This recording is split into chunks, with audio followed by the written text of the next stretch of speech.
大家好，我是福来。这一期和大家分享一道陈皮焖青头鸭，有的地方又称之为绿头鸭，由于它的体积较小，又叫水鸭。这些已经是养足150天左右的成年鸭子，但是它的体重只有2斤半左右，脱毛后去除内脏，只有2斤的重量。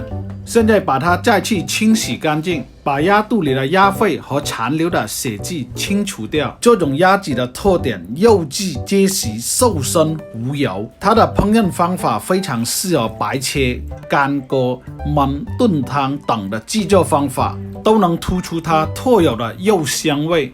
今天我做的是陈皮酱油焖，也是一种非常传统的家常制作方法。清洗干净后，砍去鸭脚备用。下一步准备料头，肉姜1块，将它改刀切片备用。干葱头2个，同样改刀切片。适量的蒜米，将它拍碎备用。陈皮半个，将它提前泡水备用。少许的香料，香叶、桂皮、八角、草果、小茴香。下一步开始制作，用少许的老抽涂在鸭子的皮面上，这是让它在盛菜时的颜色更饱满红亮。摩擦均匀后，下一步开始煎制。热锅加入适量的油，调至小火，把鸭子放到锅中，将它进行均匀的煎制，用锅铲来回的翻动，预防粘锅。这样煎制后再焖了鸭子，盛菜时的鸭肉皮更酥，味道更醇厚。将它反过来，重复了2面煎制，所用的时间全程大约8分钟左右，颜色也变得开始有点金黄，同时也散发出一股浓浓的肉香味。这时候可以出锅备用。把锅中的油铲出一部分，留适当的油底，将备好的料头倒进锅中进行爆炒。炒香后，再加入备好的香料、陈皮，一起翻炒。这时候从锅边加入生抽20克，让它带出一种酱香味来。爆香后，再加入浓香型的高度酒20克，再加入2斤的清水，把鸭子放到锅中进行焖制。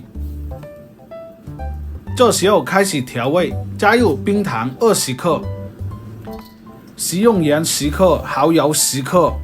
将它搅拌均匀，盖上锅盖，小火焖制半个小时。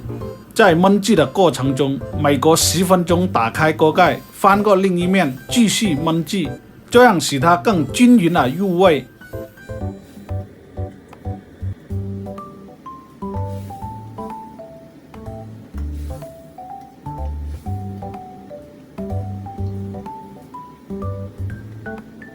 经过30分钟的焖制，已经闻到一股浓浓的陈香味。用竹签也可以轻易的插进鸭肉里，证明鸭肉也完全的熟透。这时候在锅中给它适当的收汁，让陈皮的香味深度的渗入到鸭肉里。这时候的汤汁变得更加的油亮浓稠，鸭子的颜色看起来更加的醒目诱人。这样的品质完全可以达到出锅的条件。一道陈皮焖青头鸭子已制作完成。这道菜的特点，皮酥肉质入味，陈香味浓，也具有提神开胃的功效。本期视频就到这里，如果你想学更多的经典菜系，请关注我。感谢您的观看和支持。